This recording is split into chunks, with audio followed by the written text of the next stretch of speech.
Dios nos bendiga. Estamos nuevamente reunidos en la Academia de Discipulado de la Iglesia Alianza Cristiana y Misionera Casa de Restauración Betel. Estamos estudiando el tema de la Escritura. Comenzamos como siempre agradeciendo a todos ustedes que se conectan, que se reúnen en el nombre de Cristo, en el nombre del Señor, y que apoyan esta gestión que realizamos para el crecimiento y el desarrollo de nuestra fe, y también para llevar y difundir estas buenas nuevas de salvación. Estamos estudiando el tema de la Escritura, y para eso, durante todo este proceso, en este currículo hemos utilizado las declaraciones de fe que hace la Alianza Cristiana y Misionera, que son afirmaciones que han sido analizadas y estudiadas y que resumen lo que es la médula de nuestra fe cristiana. La declaración de fe de la Alianza respecto a la Escritura dice: el Antiguo Testamento y el Nuevo, sin error en su forma original, fueron inspirados verbalmente por Dios y son la revelación completa de su voluntad para la salvación de los hombres. Constituyen la regla divina y única para la fe y la práctica cristiana. En ese estudio de la Escritura hoy queremos enfatizar el modo, la forma en que estudiamos. La estudiamos diligentemente, la estudiamos responsablemente, formalmente, la estudiamos como cuando a algo se le asigna importancia. Estudiar diligentemente la palabra de Dios.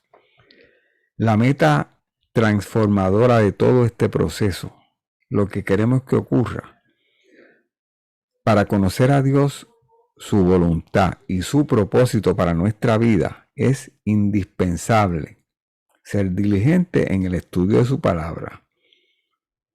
A mí me interesa saber la comunicación, el mensaje que Dios tiene para mi vida, porque de eso dependo.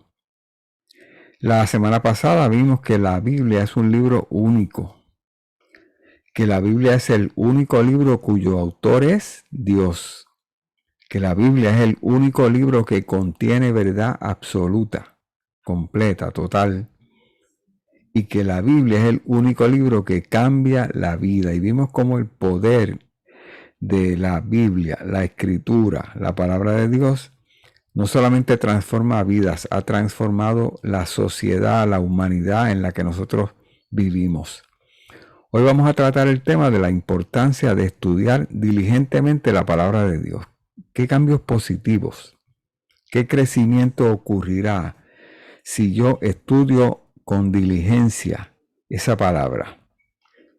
Necesitamos nosotros crecer, cambiar, resolver, tener capacidad. ¿Qué cambios pasan si yo estudio diligentemente la palabra? Y claro, para proceder con este estudio, ¿verdad? Tenemos que hacernos la pregunta: ¿estamos nosotros estudiando diligentemente la palabra de Dios? ¿Cómo cambiaría mi conocimiento del mundo si yo estudio la Escritura? Para ver eso, hoy vamos a realizar un ejercicio de estudio de la Escritura con un asunto que nos interesa a todos. Podríamos escoger tantos asuntos, pero hay uno que reiteradamente aparece entre los de mayor interés en el pueblo cristiano, y es el tema de los últimos tiempos, lo que ocurrirá para ese periodo que marca el fin de los tiempos, qué ocurrirá antes de que Cristo venga. Y para muchos de nosotros, qué ocurre ahora, que es ya parte de esos últimos tiempos. Son las situaciones que vivimos hoy. Creo que todos los que estamos aquí reunidos y conectados coincidimos en que es bueno y es necesario estudiar la Escritura. No tenemos que argumentar eso, ¿verdad? Esta reunión va a enfocarse en las cosas prácticas, lo que podemos hacer para convertir esa afirmación en realidad, para llevarla a cabo. Si hiciéramos una lista de cosas, creo que debemos incluir lo siguiente. Primero, tenemos que comprometernos delante del Señor a confiar en su palabra, a usarla como única regla de fe. a usarla como el faro al que miramos cada vez que estamos desorientados en la vida.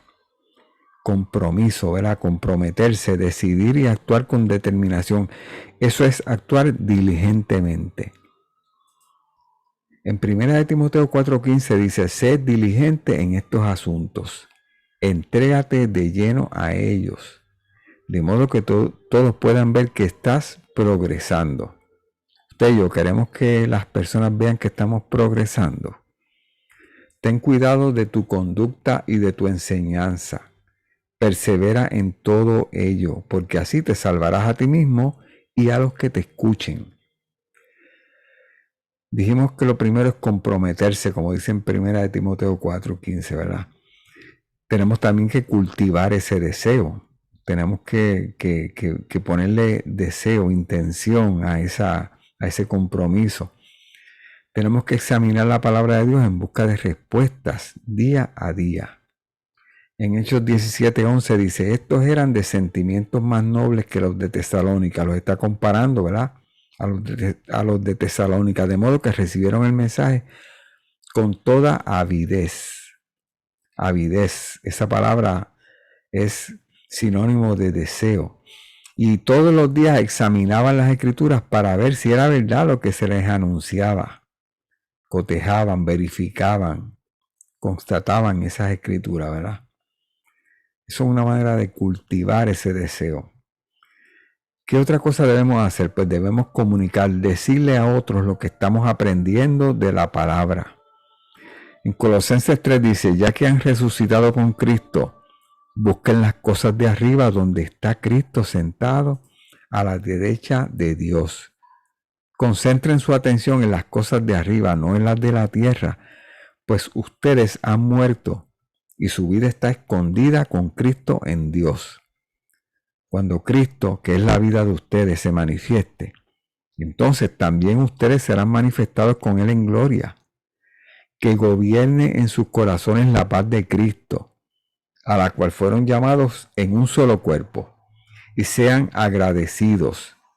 Que habite en ustedes la palabra de Cristo con toda su riqueza. Instrúyanse y aconséjense unos a otros con toda sabiduría. Canten salmos, himnos y canciones espirituales a Dios con gratitud de corazón.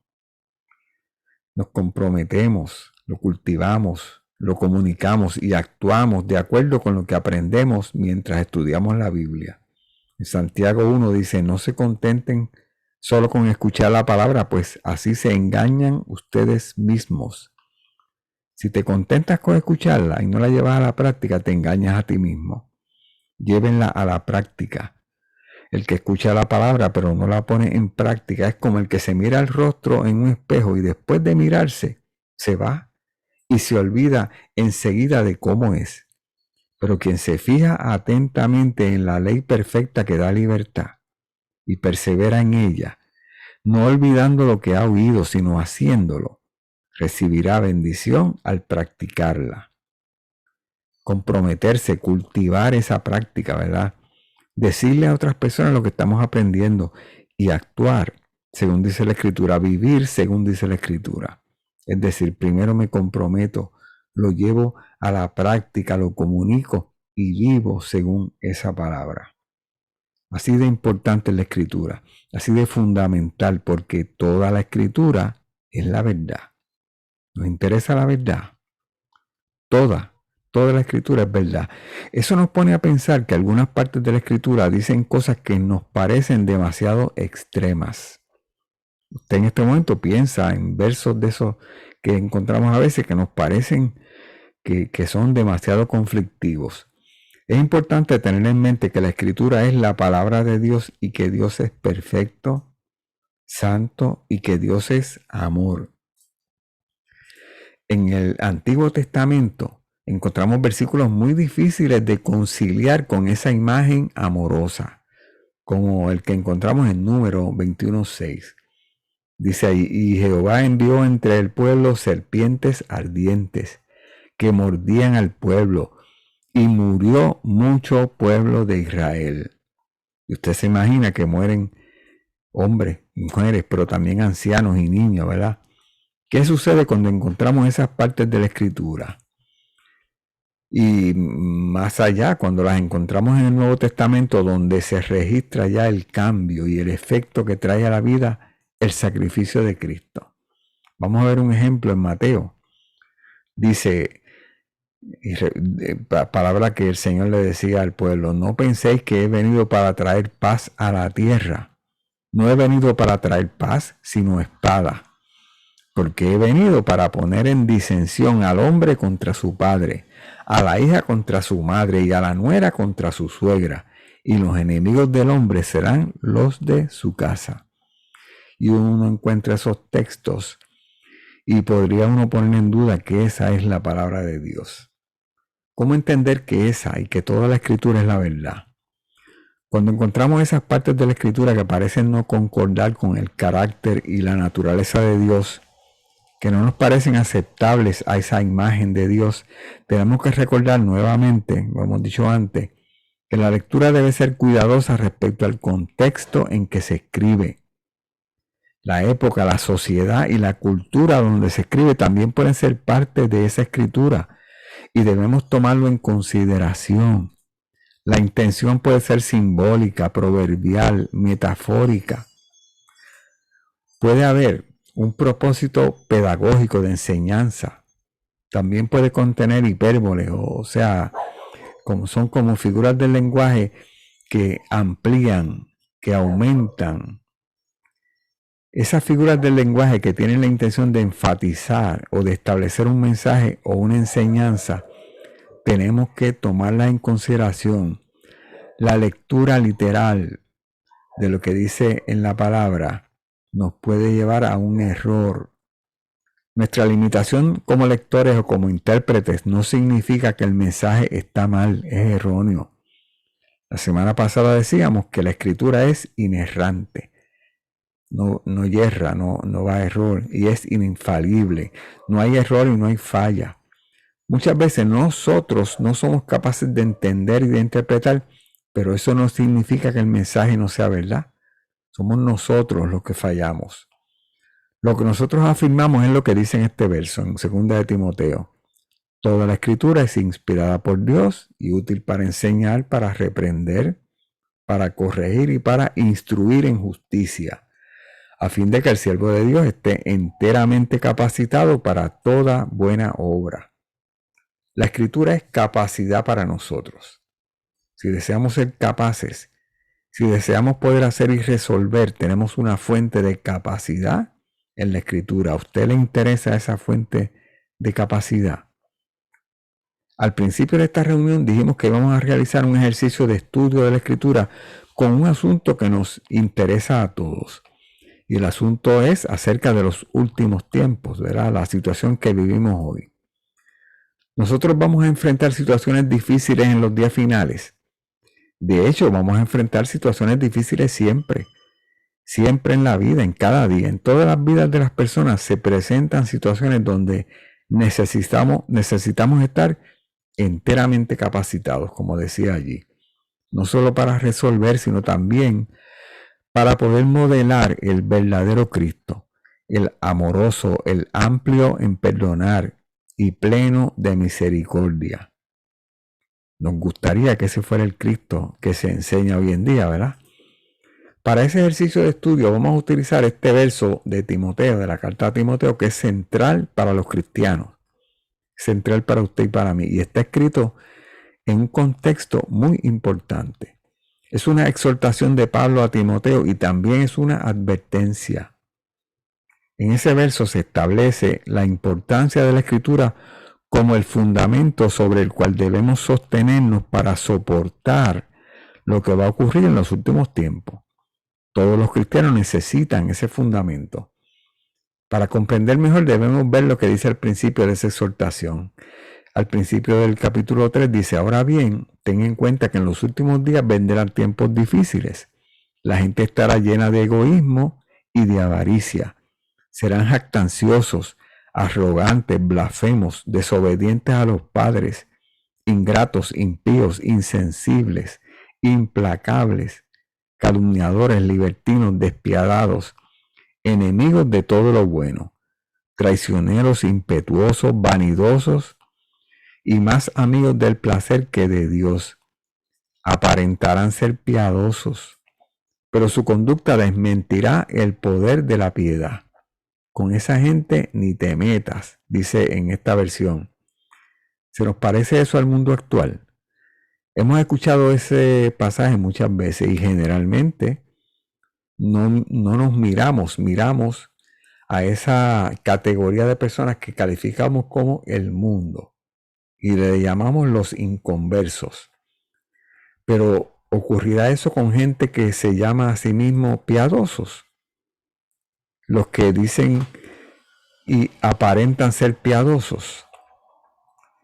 En el 10 dice, tú en cambio has seguido paso a paso mis enseñanzas, mi manera de vivir, mi propósito, mi fe, mi paciencia, mi amor, mi constancia, mis persecuciones y mis sufrimientos. Estás enterado de lo que sufrí en Antioquía, en Iconio y en Listra, y de las persecuciones que soporté, y de todas ellas me libró el Señor. Asimismo serán perseguidos todos los que quieran llevar una vida piadosa en Cristo Jesús. Y cuando leemos esos versos 11 y 12 en este estudio que vamos a hacer como ejercicio hoy, tenemos referencia a lo que voy a vivir yo si quiero vivir una vida piadosa en Cristo, cuando veo lo que vivió Pablo en Antioquía, Iconio y Listra. Las persecuciones que soportó.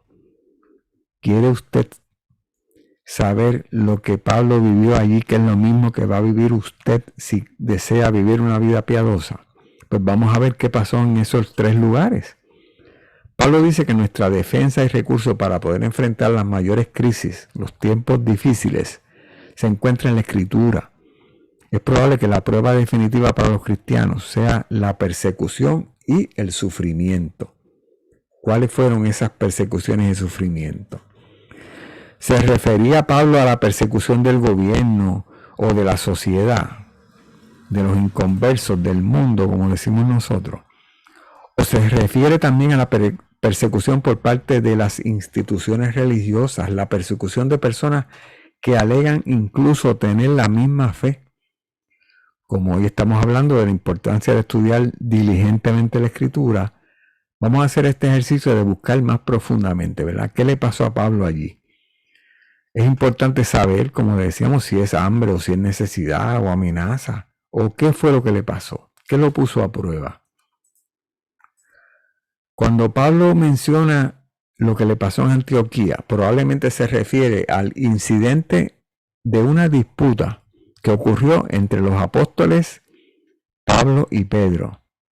Pablo vivió esta disputa con Pedro, cristiano también, y sabemos que Pedro afirmó el evangelio y eventualmente murió por el evangelio, ¿verdad?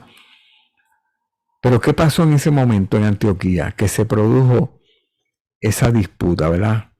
Más o menos para el mediados del siglo I, para el año 50, quizá unos 20 y pico de años después de la muerte de Cristo. Cuando los gentiles comenzaron a convertirse al cristianismo, la primera cuestión que había que resolver era si esos gentiles debían observar todos los preceptos de la ley de Moisés, particularmente la circuncisión y las leyes dietéticas, que como y que no como. Eso implicaba una conversión al judaísmo. Era la aplicación literal de lo que decía la Torá y aquellos libros que teníamos inicialmente a través del judaísmo a los cristianos. Y analicen si eso no está ocurriendo hoy en día, si tenemos personas buscando la aplicación de ciertos versos de la Biblia para arbitrariamente hacer juicios respecto a la vida, a la conversión y a la condición de las personas. Pablo era un firme defensor de la posición de que los gentiles no tenían que convertirse al judaísmo. Otros, a veces denominados judaizantes, opinaban que los cristianos de origen gentil tenían que cumplir plenamente la ley de Moisés. Hoy estamos claros en eso, pero en ese momento de la iglesia inicial había una disputa respecto a eso y eran Pablo y Pedro los que estaban en esa situación. Eso pasó en Antioquía. Pablo nos trae su testimonio de esa situación en la epístola a los Gálatas. Dice, pero cuando Pedro vino a Antioquía, le resistí cara a cara, porque era de condenar. Pues antes de que viniesen algunos de parte de Jacobo, comía con los gentiles, pero después que vinieron, se retraía y se apartaba porque tenía miedo de la circuncisión, de los de la circuncisión.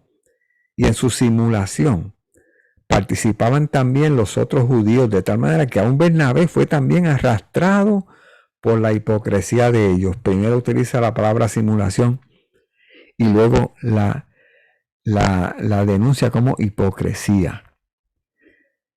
Eso pasa en la iglesia hoy, o entre las congregaciones de la iglesia hoy. Encontramos diferencias en la iglesia. Nos hace falta la capacidad que nos da la palabra de Dios para comprenderlos y para actuar, ¿verdad? Ambas posiciones eran la verdad en ese momento, es decir, Pablo y Pedro tenían razón ambos. Los dos lados estaban correctos, ¿no? En esas situaciones existe una posición correcta y una incorrecta.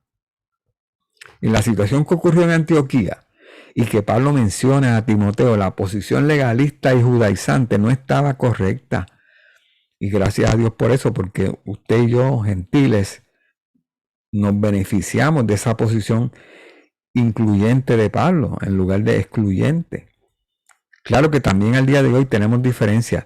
Los temas son diferentes por fuera, pero cuando los miramos desde la escritura, tienen motivos muy parecidos.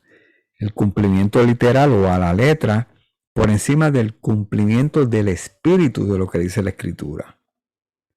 Y es más fácil la aplicación literal, requiere un poco más de estudio diligente en la búsqueda del espíritu de lo que dice la escritura. No tengo que citar los principales temas de diferencia hoy en día porque todos escuchamos el debate, ¿verdad? Todos conocemos los temas. Y como en Antioquía una posición es correcta y la otra no. No existen dos verdades y la única manera de encontrarlo está en la escritura. Hay que estudiarla diligentemente para encontrarla. La escritura puede leerse como la leyeron los judaizantes, que encontraron muchas referencias para dejar fuera, para excluir a los que no cumplían. O puede leerse como la leía Pablo, llena de referencias a la gracia, al amor incondicional, a la misericordia. Pablo dice, estás enterado de lo que sufrí en Antioquía, en Iconio y Listra. ¿Qué pasó en Iconio? Ya vimos lo que pasó en Antioquía. Lo mismo sucedió en Iconio.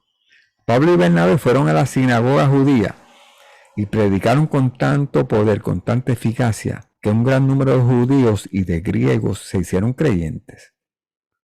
Sin embargo, volvemos a ver a algunos de los judíos legalistas rechazando el mensaje de Dios y envenenando la mente de los gentiles en contra de Pablo y de Bernabé. Otra experiencia de persecución motivada por diferencias en la creencia. En Listra, en tercer lugar, Pablo y Bernabé hicieron algo milagroso. La gente se impresionó, pero no profundizaron en el mensaje.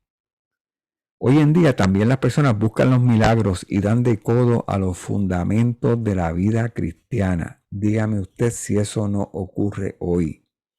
Cuando la multitud vio caminar al hombre paralítico, decían que Pablo y Bernabé eran dioses en forma humana y trataron de ofrecerle sacrificio.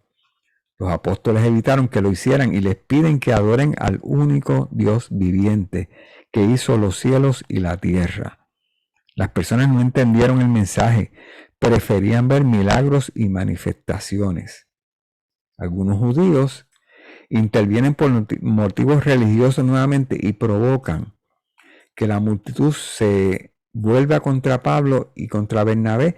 La gente apedrea a Pablo y lo arrastra hasta las afueras de la ciudad y allí lo abandonan creyendo que estaba muerto. El apóstol Pablo no murió. Las persecuciones y sufrimientos de Pablo en Antioquía, en Icono y en Listra son una profecía. El apóstol por el Espíritu de Dios revela lo que vendrá en los últimos días. Ahora bien, dice en 2 Timoteo, ten en cuenta que en los últimos días vendrán tiempos difíciles. La gente estará llena de egoísmo y de avaricia, serán jactanciosos, arrogantes y blasfemos, desobedientes a los padres, ingratos, insensibles, implacables, calumniadores, libertinos, despiadados, enemigos de todo lo bueno, traicioneros, impetuosos, vanidosos y más amigos del placer que de Dios. Pero este versículo 5 nos abre la mente, ¿verdad? Aparentarán ser piadosos, pero su conducta desmentirá el poder de la piedad. Con esa gente ni te metas. Esa es una descripción de las cualidades morales en un gran número de personas que profesan ser cristianos, que tienen apariencia de piedad, usando las palabras de Pablo. Es decir, que van a la iglesia, que profesan un credo de alguna secta y que son religiosos en apariencia, pero niega su poder. 3 veces se demuestra que son amantes de sí mismos, viven para sí mismos, no saben nada de la negación de mi yo, ¿verdad? Viven y caminan en la carne, amantes del dinero. Esto es codicioso. La codicia controla sus actividades para que puedan divertirse y vivir de manera exuberante y placentera. Y por lo tanto son más amantes de los placeres que de Dios. Cuando estudiamos diligentemente la Escritura encontramos la verdad. Muchas personas hablan de la verdad y dicen que tienen la verdad. ¿Crees tú que debemos escucharlos y quedarnos con eso que nos dicen sin probar los espíritus? ¿O podemos nosotros buscar la verdad en la Escritura? Esa pregunta está contestada. La propia Escritura nos indica que nos toca a nosotros, que es nuestro deber escudriñar las Escrituras. Es más fácil escuchar y repetir lo que dicen, pero esa verdad no nos pertenece hasta que nosotros nos enfrentamos a ella y la encontramos mirando la Escritura. ¿Es imposible o difícil leer y estudiar la Escritura? Claro que no. Esa idea de que el estudio de la palabra de Dios es difícil, que requiere educación o estudios elevados, es una mentira. Ignora que el Espíritu Santo nos capacita. Solo se requiere interés. Los estudios formales de la palabra son buenos. Son necesarios incluso para todo el que pueda, ¿verdad? Pero el no tenerlos no impide que usted estudie la Biblia con interés y que la estudie con amor. Reconocemos que esa idea exclusivista, que el estudio es de un grupito, ha sido sembrada para perjudicar a las personas y excluirlas. Otro día podemos estudiar las razones y los motivos de eso, pero no es real ni es conveniente a la vida de usted creerse eso. La palabra de Dios está accesible y disponible y usted la puede estudiar diligentemente. Usted la puede escudriñar. Cuando estudiamos diligentemente la Escritura encontramos indicaciones que nos hacen posible caminar y crecer. Encontramos pasajes como el que vimos en Timoteo que nos avisa, que nos advierte de persecución, de sufrimiento, incluso de parte de los que confiesan y alegan una fe cristiana. Y eso es inquietante, pero también encontramos pasajes que nos ofrecen confianza en Cristo. Miren este pasaje en Filipenses 3. Nos indica acerca de los enemigos de la cruz de Cristo que se ocupan de las cosas terrenales y cuyo fin es la destrucción. Dice ahí, cuídense de esos perros. Miren qué palabra tan drástica, ¿verdad? Cuídense de esos que hacen el mal. Cuídense de esos que mutilan el cuerpo. Yo me crié escuchando la aplicación de ese verso para las personas que se hacían tatuaje. Pero no se refiere a eso ahí en Filipenses, porque la circuncisión somos nosotros. Se refería la mutilación del cuerpo a la circuncisión. Los que por medio del Espíritu de Dios adoramos, nos enorgullecemos en Cristo Jesús y no ponemos nuestra confianza en esfuerzos humanos. Y aclaro que el comentario anterior no se refiere a que yo apruebe o recomiende el uso de los tatuajes. Simplemente hago una aclaración basada en lo que dice la Escritura, ¿verdad? Más adelante nos indica cuál es la fuente de nuestra esperanza. Dice en el versículo 9, no quiero mi propia justicia que procede de la ley. Ese verso deberíamos tenerlo en mente siempre, ¿verdad? Sino la que se obtiene mediante la fe en Cristo. la justicia que procede de Dios basada en la fe. Lo que he perdido todo a fin de conocer a Cristo, experimentar el poder que se manifestó en su resurrección, participar en sus sufrimientos y llegar a ser semejante a Él en su muerte. Así espero alcanzar la resurrección de entre los muertos. En los versículos finales de ese capítulo 3 de la carta a los Filipenses nos ofrece el contraste que nos permite comprender la diferencia entre los que se enorgullecen de su propia justicia, de lo bien que lo hacen, de lo buen cristianos que son, y de su cumplimiento de la ley, y los que reciben humildemente, agradecidamente, la perfecta gracia y misericordia. Dice ahí, como les he dicho a menudo, y ahora lo repito hasta con lágrimas, muchos se comportan como enemigos de la cruz de Cristo. Su destino es la destrucción. Adoran al Dios de sus propios deseos y se enorgullecen de lo que es su vergüenza. Solo piensan en lo terrenal. En cambio, nosotros somos ciudadanos del cielo, de donde anhelamos recibir al Salvador, el Señor Jesucristo. Él transformará nuestro cuerpo miserable para que sea como su cuerpo glorioso, mediante el poder con que somete a sí mismo todas las cosas. Ciudadanos del cielo. El que es ciudadano tiene un pasaporte, tenemos nuestro pasaporte nosotros. Gracias a Dios por su palabra revelada a nosotros en esta escritura. Si la estudiamos diligentemente, encontraremos vida y vida en abundancia. Que Dios nos bendiga.